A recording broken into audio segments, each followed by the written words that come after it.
اپنے عقائد کی اصلاح کرو۔ یہ جو نظریات کہ جن کی بنیاد پر آج تم کافر گستاخ یہ توپے چلا رہے ہو، اللہ کے پیغمبر نے ان عقائد کی تبلیغ 23 سالہ دور میں کی نہیں۔ حضرات، تقلید کا مسئلہ بڑا اہم مسئلہ ہے، مسئلہ تقلید۔ امام ابو حنیفہ رحمہ اللہ کی تقلید کہتے ہیں واجب ہے، جو نہیں کرتا گمراہ ہے، جہنمی ہے۔ بتائیے، اللہ کے پیغمبر نے تو امام ابو حنیفہ رحمہ اللہ کی تقلید نہیں کی، صحابہ نے ان کی تقلید نہیں کی، کیا بنے گا ان کو؟ کیا تمہیں سمجھ نہیں، سوچ نہیں؟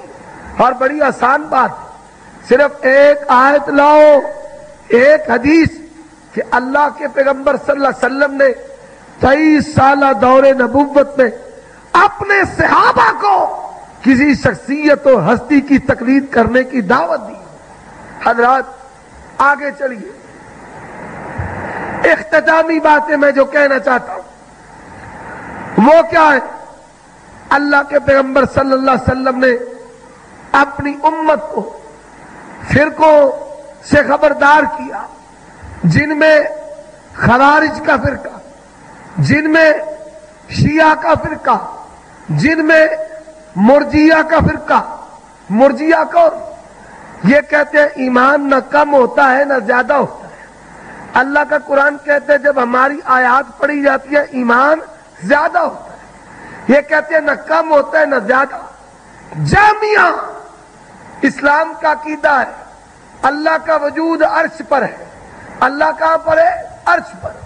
اور یہ کہتے ہیں کہ اللہ کا وجود ہر جگہ ہے۔ اللہ، اس کی صفات، اس کی شاعری نے کائنات کا احاطہ کیا ہے، اس کا وجود اثر کہاں پر ہے؟ عرش پر۔ اللہ کہاں پر ہے؟ عرش پر۔ حضرات، اللہ کے پیغمبر صلی اللہ علیہ وسلم نے جن فرقوں سے امت کو خبردار کیا، جامعہ کا، مرجیہ کا، جائیے ان کی کتابیں اٹھائیں، فتاوی رضویہ ہو یا شرح قائد نسبی، وہ گروہ جن سے اللہ کے پیغمبر نے خبردار کیا تھا ان کے عقائد انہی کے عقائد ہیں۔ حضرات ایک اور انداز سے سمجھاتا ہوں، جو ابن المقری طبرانی المعجم کبیر، نبی صلی اللہ علیہ وسلم دعا کر رہے تھے، اللہم بارک لنا فی مدینتنا وفی سعینا ومدنا، اللہم بارک لنا فی یمننا وبارک لنا فی شامنا۔ اے اللہ مدینے میں برکت دے، مدینے کے اوزان میں برکت دے، ماپنے والے آلات میں برکت دے، یمن میں برکت دے، شام میں برکت دے۔ ایک شخص آیا، اس نے کہا اللہ کے پیغمبر آپ عراق کے لیے بھی دعا کیجئے۔ اللہ کے پیغمبر خاموش رہے، پھر کہا اللہ مدینے میں برکت دے، اللہ یمن میں برکت دے، اللہ شام میں برکت دے۔ پھر اس نے کہا اے اللہ کے پیغمبر عراق کے لیے، نبی نے تیسری مرتبہ کہا اللہ مدینے میں برکت دے، یمن میں برکت دے، اے اللہ شام میں برکت دے۔ جب تیسری مرتبہ کہا اللہ کے پیغمبر صلی اللہ علیہ وسلم فرماتے ہیں ہناک الزلازل والفتن، میں کیسے دعا کروں؟ وہاں سے فتنے اٹھیں گے، وہاں سے شیطان کا سینگ طلوع ہوگا۔ اللہ کی قسم 24 کیرٹ کے سونے کی طرح سند کھری اور عالی ہے۔ اللہ کے پیغمبر نے عراق کا نام لیا۔ فقہ حنفی، یہ امت میں فرقہ اٹھا تو کوفے سے اٹھا۔ حضرات پھر آئیے، امام بخاری رحمہ اللہ نے صحیح بخاری میں باب باندھا کہ اللہ کے پیغمبر نے یہ جو فتنہ بتایا یہ مشرق کی طرف ہے۔ امام بخاری نے مشرق کا باب باندھا۔ دنیا کا نقشہ اٹھائیے، مدینے کا مشرق کویت کے ساتھ کوفہ ملتا ہے، پھر مدینے کا مشرق انڈیا پاکستان کی وہ پٹی بنتی ہے کہ جس میں بریلی ہے، دیوبند اور قادیان ہے، آئیے۔ اللہ کے پیغمبر نے ایک اور انداز سے امت کو خبردار کیا۔ اللہ کے پیغمبر فرماتے ہیں، مستدرک حاکم کی حدیث، فرمایا علماء اٹھائے جائیں گے جو حال لے جائیں گے، جو حال کریں گے کیا؟ فرمایا خود بھی گمراہ، لوگوں کو بھی گمراہ کر دیں گے۔ یفتون برائیہم، اپنی رائے سے فتویٰ دیں گے۔ اللہ کے پیغمبر نے دوسری صفت بتائی، یکیسون الامور برائیہ، دین میں اپنی رائے کا دخل کریں گے، قیاس کریں گے۔ اور یہ نشانیاں کھلی کھلی اللہ کے پیغمبر نے بتائی ہیں۔ اور آؤ نجدی کہتے ہو، وہ نجد مشرق کی طرف ہے، وہ نجد عراق ہے۔ اللہ کے پیغمبر نے مشرق کی طرف اشارہ بھی کیا اور اس کا نام بھی لیا ہے، اور بات بالکل واضح ہے۔ حضرات ایک اور انداز سے اپنے منہج کو سمجھیے، کیا کہ ائمہ محدثین نے حدیث پر کتابیں لکھی ہیں۔ قرآن مجید کے بعد بخاری کا درجہ ہے، پھر مسلم کا درجہ ہے۔ بخاری کی احادیث مرفوعہ مسندہ قرآن کی طرح وحی الہی ہے، مسلم کی احادیث مرفوعہ مسندہ قرآن کی طرح وحی الہی ہے۔ قرآن کے بعد صحیح ترین کتاب بخاری ہے، مسلم ہے۔ حضرات مجھے یہ بتائیے، آپ رفع الیدین کرتے ہیں یا نہیں کرتے؟ امام بخاری نے رفع الیدین کرنے پر کتاب لکھی، سبکی نے لکھی، نووی نے لکھی، ابن الملقن نے لکھی۔ امام کے پیچھے فاتحہ پڑھتے ہیں۔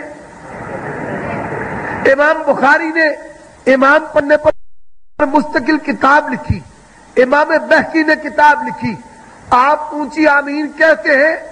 امام بخاری نے، امام نسائی نے، امام ابن خزیمہ نے، امام نے حبان نے، امام بہقی نے ابواب قائم کیے۔ اللہ کے پیغمبر اونچی آمین کہتے تھے۔ جاؤ قیامت کی صبح تک کوئی ایک کتاب کسی محدث نے رفع یدین نہ کرنے پر لکھی ہو، فاتحہ نہ پڑھنے پر لکھی ہو، آمین بالسر کا باب باندھا ہو، تراویح کنیاں پڑھتے ہو؟ امام بخاری رحمہ اللہ نے کتاب الصلاۃ تراویح قائم کیا۔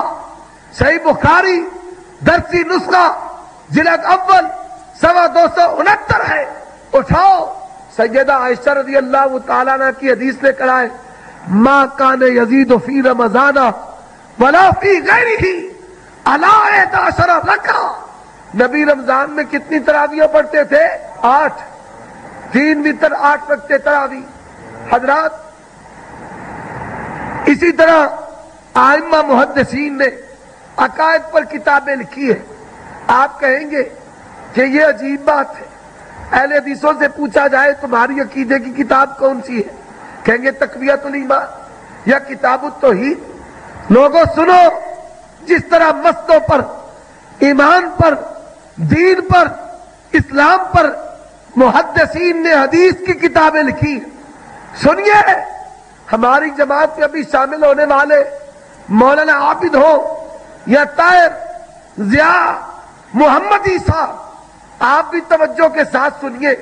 محدثین نے عقیدے پر کتابیں لکھی۔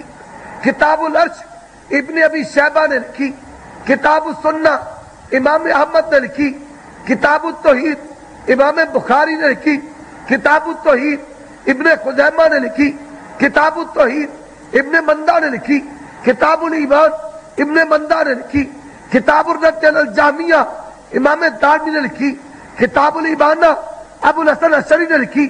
حضرات نوٹ کیجئے گا، کتاب العلوم امام ذہبی نے لکھی، اثبات و صفات العلوم مقدسی نے لکھی، عقیدہ طحاویہ طحاوی نے لکھا، شرح عقیدہ طحاویہ ابن ابی العز رحمہ اللہ نے، شرح اصول اعتقاد اہل سنت والجماعہ ابو القاسم لالکائی رحمت اللہ علیہ، کتاب السنہ ابو داؤد کی عقیدے کی کتابیں ساری جمع کر لو۔ اللہ کی قسم، جس طرح میرے مسلک کے امتیازی مسائل پر محدثین نے کتابیں لکھی، اسی طرح میرے مسلک کا ایک ایک عقیدہ، اس پر محدثین نے کتابیں لکھی، ان کتابوں کو جمع کرو، پاس ہونے والی ایک جماعت اہل حدیث ہے، باقی سارے فیل ہیں،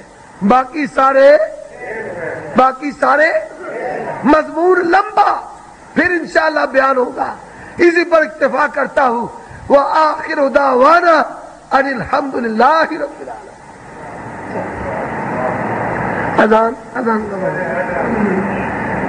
اذان کا وقت ہو گیا، بس دعا کرائیں،